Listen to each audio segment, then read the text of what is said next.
Do you struggle with shoulder pain?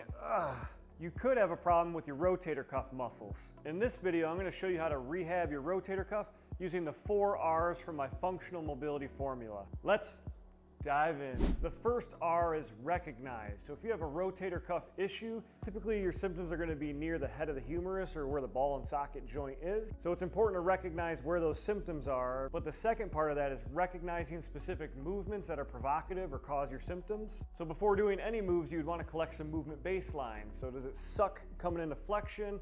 A lot of times with rotator cuff, it'll suck in this abduction range, especially right around this area. So you'd want to collect a couple movements or exercises that you know are provocative.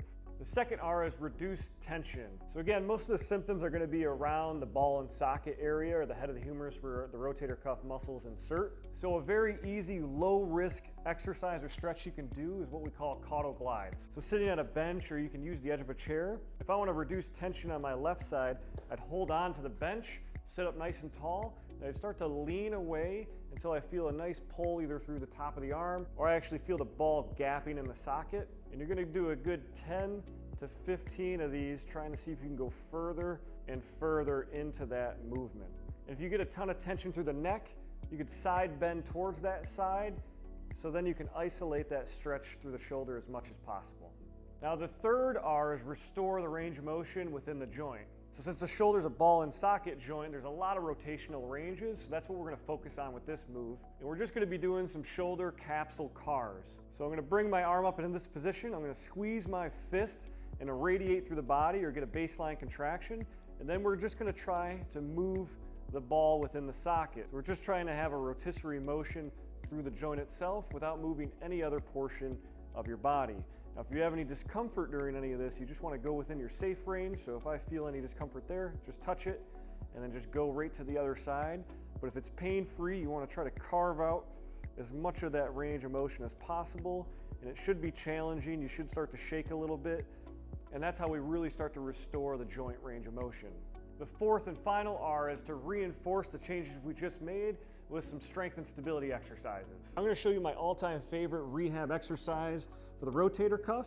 So from the side lying position, I'm at a 90-90. I'm going to pack my shoulder down. Then I'm going to press my arm into the ground to help bring my rib cage off. So now I already feel some activation in the backside of the shoulder here. And then we're simply just going to do some shoulder rolling.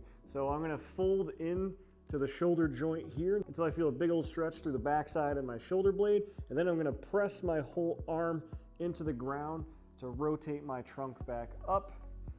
And then I'm just going to repeat, seeing if I can now start to fold deeper into that range.